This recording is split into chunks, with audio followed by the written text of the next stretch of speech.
या बाबतीत सरकारने आपली भूमिका अतिशय स्पष्टपणे मांडलेली आहे।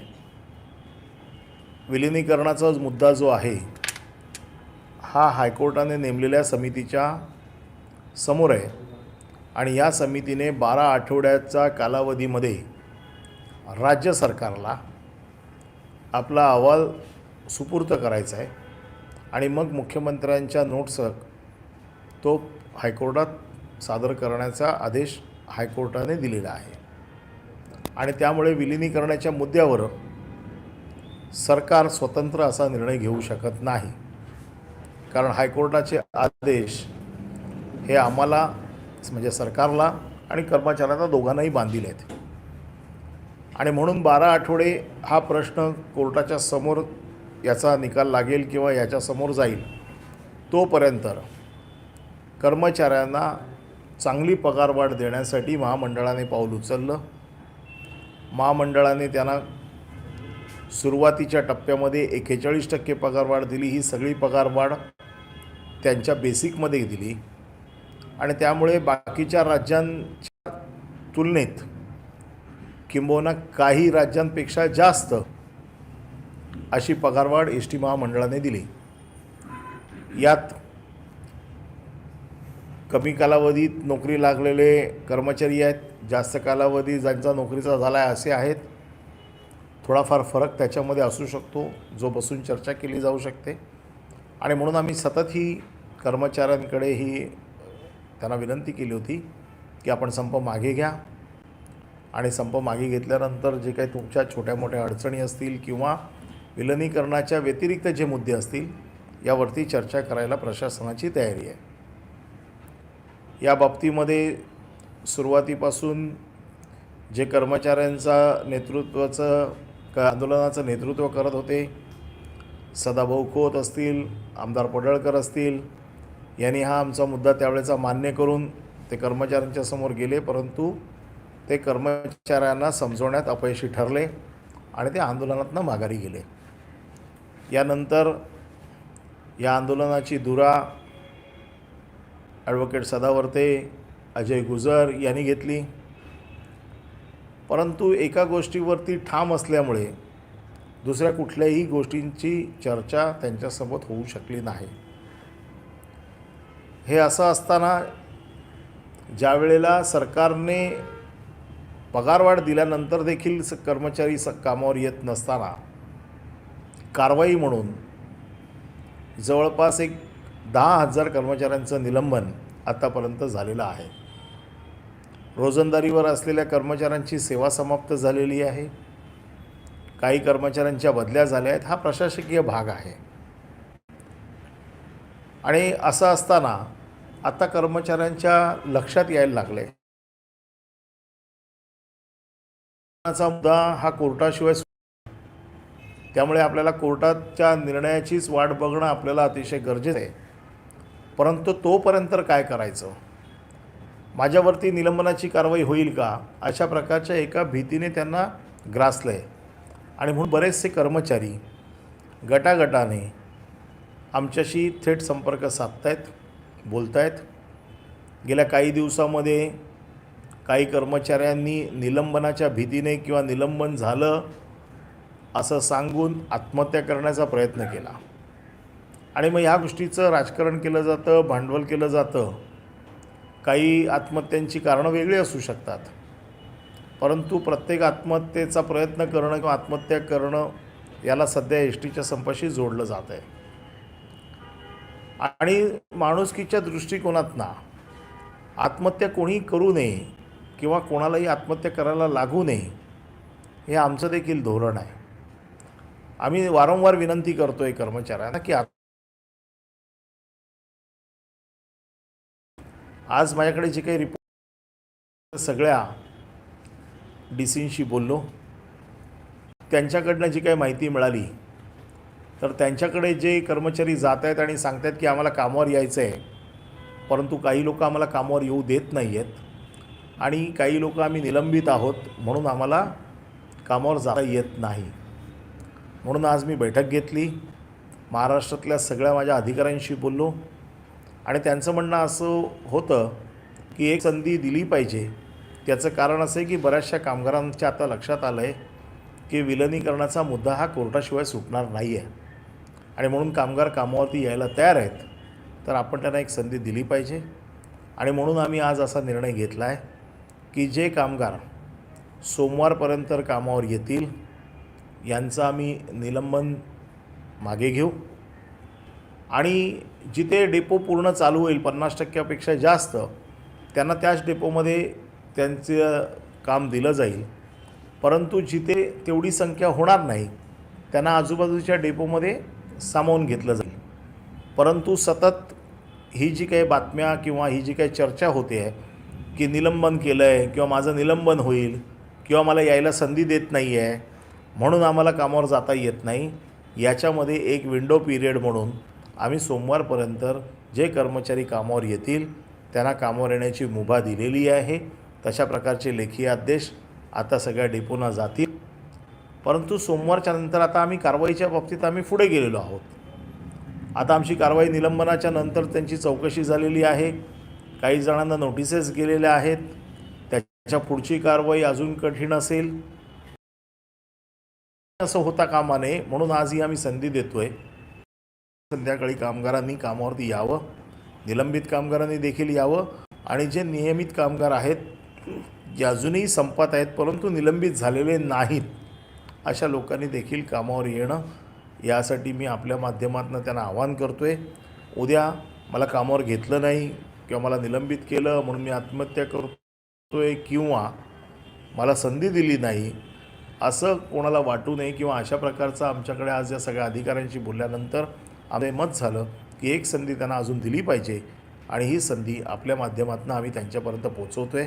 ज्या कामगारांना कामावर यायचं आहे आणि जर या कामगारांना अडवलं गेलं त्यांनी ताबडतोब नजीकच्या पोलीस स्टेशनमध्ये तक्रार दाखल करावी किंवा डेपो मॅनेजरला सांगावं जेणेकरून पोलिसांचं संरक्षण ताबडतोब त्यांना पुरवलं जाईल आणि जे कामगार अडवतील त्यांच्यावरती फार कठोर कारवाई केली जाईल.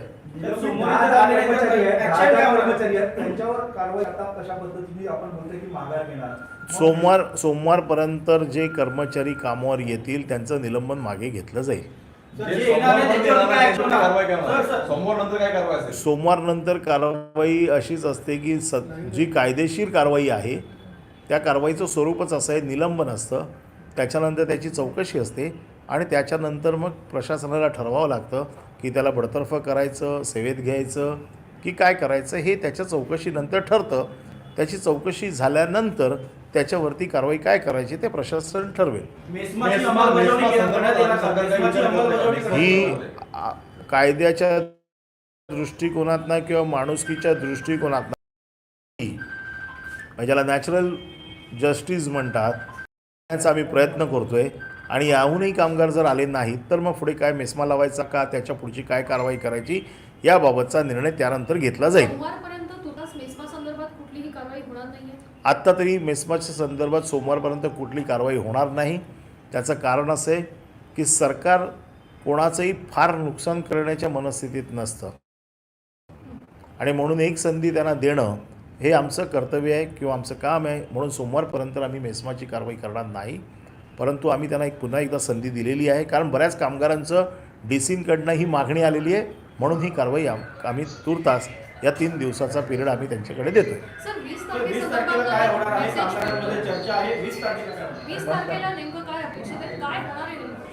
कोर्टाने 8 नोव्हेंबरला जी ऑर्डर दिलेली आहे ह्या ऑर्डरमध्ये 12 तारखेला 12 आठवड्यांचा कालावधी हा त्या कमिटीला दिलेला आहे आणि या 12 आठवड्याचा जो कालावधी दिला आहे कोर्टाने त्यात असंही म्हटलेलं आहे की तो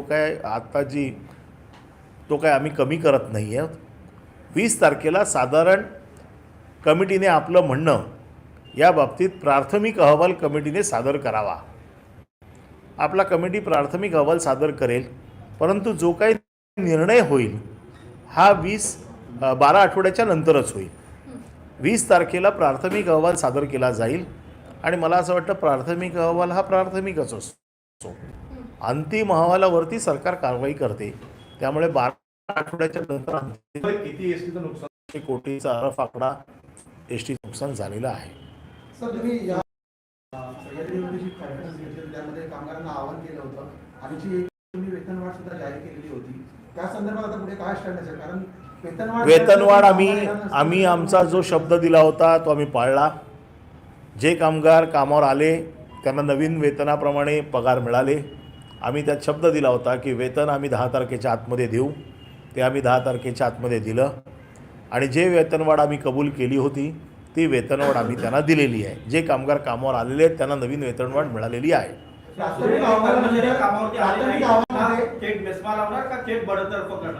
नाही, त्याच्या पुढे जी कायदेशीर कारवाई असेल मग या कारवाईची स्वरूप वेगवेगळी आहेत.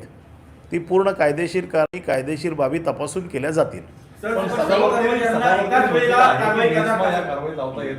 कारण आपल्याच विभागाने एक पत्र दिलं होतं का मेस्मा अंतर्गत कारवाई करता येत नाही. आपण त्या दिवशी पण मी आपल्याला तो कायदा आणि ते सगळी कलमं वाचून दाखवली. आजही ST हे अत्यावश्यक सेवेमध्ये येते. त्यामुळे जे पत्र दिलं गेलं ते एसेन्शियल कमोडिटी ॲक्ट 1955च्या अनुषंगाने दिलं गेलं. परंतु इसेन्शियल ॲक्ट 1918चा जो आहे 2018चा त्या अंतर्गत ट्रान्सपोर्ट सर्व्हिस ही अत्यावश्यक सेवेमध्ये मोडते. आणि सदावर्तेनं एखादी गोष्ट कायदेशीर चुकीची वाटत असेल तर त्याने ती कायद्याच्या कसोटीवरती तपासून बघावी आणि कायद्याच्या कसोटीवर त्याला आव्हान द्यावं. परंतु सध्या जी काय माहिती आमच्याकडे येते आहे की कामगारांमध्येच बऱ्याचशा कामगार नेत्यांमध्ये म्हणजे बरेचसे व्हिडिओज बरेचसे ऑडिओज आम्ही ऐकतो आहे. हे आम्हाला हा काय माझा विषय नाही आहे. परंतु कामगारांमध्ये आणि सदावर्तेमध्ये वाद चालू आहेत अशा प्रकारच्या सततच्या बातम्या आमच्याकडे येत आहेत. त्यामुळे ह्या सगळ्या गोष्टी आता त्यांच्या हातात आहेत काय करायचं त्याच्या बाबतीतला. परंतु सरकार म्हणून आम्हाला एक संधी देणं हे आमचं कर्तव्य होतं म्हणून आम्ही हे त्यांना ही संधी देतो.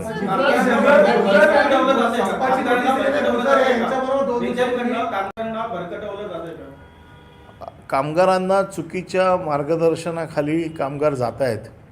कामगारांना असं सांगितलं जातं आहे की मी तुमचं विलिनीकरण करून देईन. अशा प्रकारच्या गोष्टी आमच्या कानावर येत आहेत किंवा अशा प्रकारचे व्हिडिओ आम्ही ऐकतो आहे. परंतु ज्यावेळेला हा निर्णय जर समितीच्या हातात दिलेला आहे तर या समितीच्या निर्णयामध्ये हस्तक्षेप करण्याचा अधिकार ना सदावर्तेनं आहे ना मला आहे. त्यामुळे ही कमिटीच ठरवणार आहे या विलिनीकरणाच्या बाबतीमध्ये. त्यामुळे कमिटीचा निर्णय येईपर्यंत कोणीही याच्या बाबतीमध्ये ठामपणे सांगू शकणार नाही. सर, कनिष्ठ कर्मचारी संघटनेच्या तुमची चर्चा झाली होती आणि असंही कळतंय की ते काही प्रमाणात मान्य केलं होतं त्यांनी तुम्ही जे काही आव्हान केलं मग पुन्हा पुढे माझी शिंकली. मी पुन्हा एकदा सांगतो मी सर्व कर्मचाऱ्यांशी चर्चा करतो आहे. कर्मचाऱ्यांना कामावर यायचं आहे परंतु काही नेत्यांमुळे ते येऊ शकत नाहीत. काही जण तिकडे जे अडवण्याचे प्रकार करत आहेत किंवा शिव्या घालण्याचे प्रकार करत आहेत त्यांना बहिष्कृत करण्याचा प्रकार करत आहेत.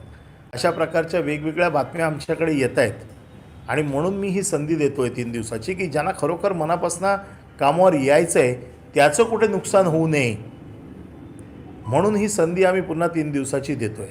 कामगारांना हा शेवटचा अल्टिमेटम आहे 3 दिवसांचा. मला असं वाटतं की आम्ही बऱ्याच वेळेला कामगारांना आव्हान केलेलं आहे आणि आज जवळजवळ 20,000 कामगारांनी त्याला प्रतिसाद देखील दिलेला आहे. त्याच्यामुळे कामगारांना आव्हान करणं हे माझं काम आहे. पुन्हा एकदा कामगार किती येतात 3 दिवसात याच्यावरती मला लक्ष ठेवून आहेच मी. परंतु मला असं वाटतं की सरसकट कामगारांची काही याच्यात चुकी.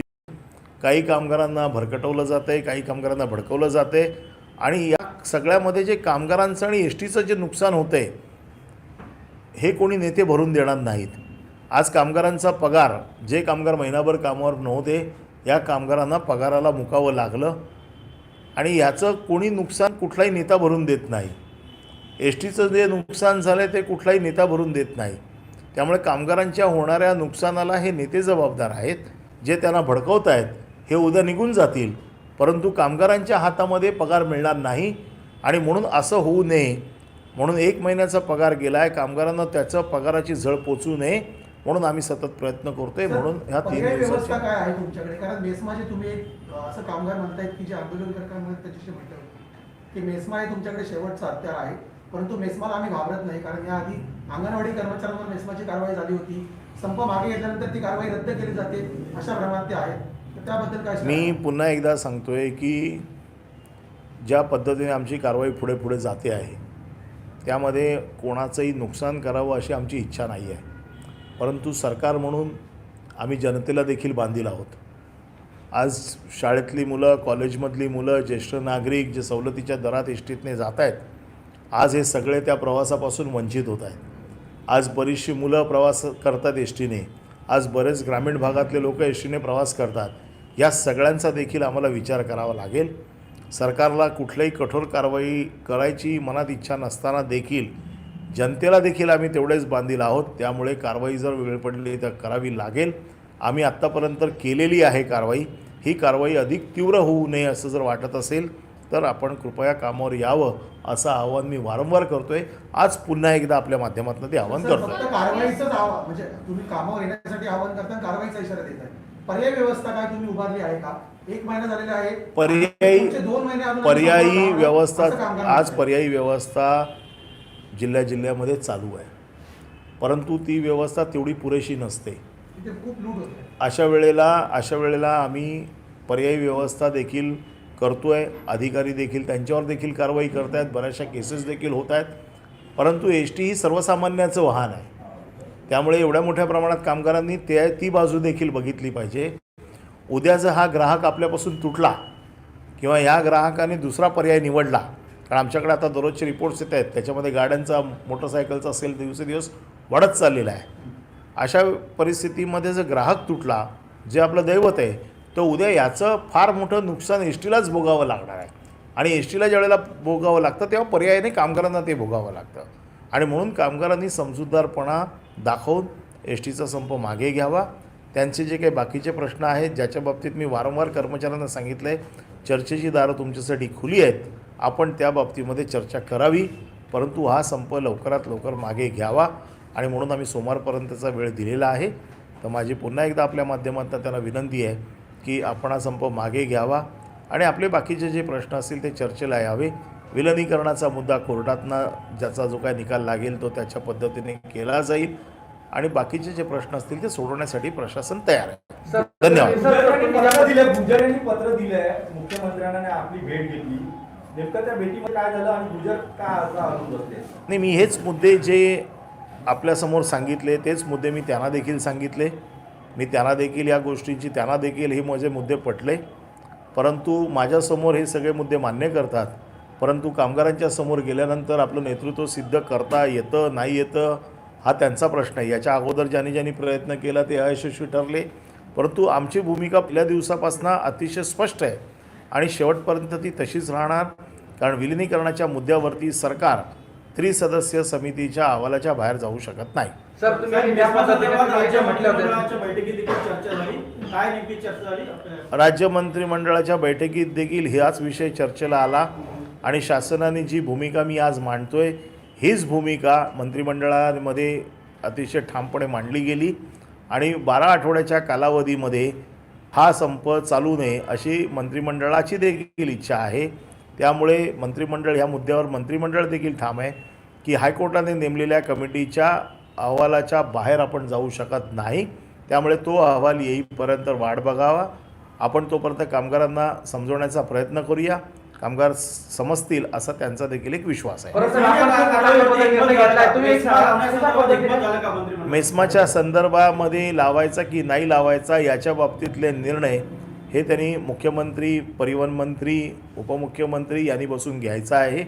या बाबतीमध्ये आमचा जो निर्णय ह्या सगळ्या गोष्टीचा आता सोमवारपर्यंतची कालावधी दिलेला आहे, त्याच्यानंतर या सगळ्याची चर्चा करून घेतला जाईल. किरीट सोमय्या यांनी आरोप केलाय की दापोलीच्या आपले रिसॉर्ट आहे त्या प्रकरणी लोकायुक्तांनी त्या पद्धतीचा ठपका ठेवलाय. गुन्हा दाखल होत नाहीये कारण राज्य सरकार त्याच्यामध्ये कुठेतरी पाठीशी अनिल परबाने लागले. पूर्णपणे ऑर्डर किरीट सोमय्यांनी वाचावी. या पूर्ण ऑर्डर उल्लेख नाही. या रिसॉर्टचं जे मालक आहेत त्यांच्यावरती कारवाई करायची आहे, ती कारवाई त्यांच्यावरती राज्य शासन करेल. परंतु जाणून माझं नाव त्यामध्ये टाकून सरकारला बदनाम करण्याचा प्रयत्न आहे. आपल्याला माहिती आहे या बाबतीमध्ये मी किरीट सोमयावरती माननीय दावा देखील दाखल केलेला आहे. काही दिवसातच तो सुनावणी कामगारांना कामासाठी आवाहन केलं ही चांगली गोष्ट आहे. मात्र जे जे कामगार आहेत ज्यांच्या आत्महत्या त्यांनी केली त्यांच्या संदर्भात काही तुम्ही चर्चा केली का अधिकाऱ्यांसोबत? मी सुरुवातीपासून सांगितलंय, आत्महत्या करणाऱ्यांच्या बाबतीमध्ये आम्हाला सहानुभूती आहे आणि ज्यांची आत्महत्या आर्थिक अडचणींमुळे किंवा खरोखर अतिशय ही दुःखद घटना आहे. ही कुठली आत्महत्या कोणी कामगारांनी करावं आम्ही नेहमी आवाहन करत असतो की आत्महत्या त्याचं उत्तर नाही आहे.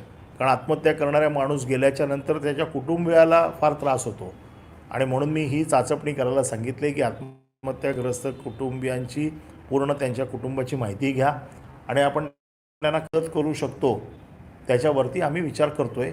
हा संप संपल्यानंतर त्याच्या बाबतीमध्ये आम्हाला निर्णय घेणं सोपं होईल. सर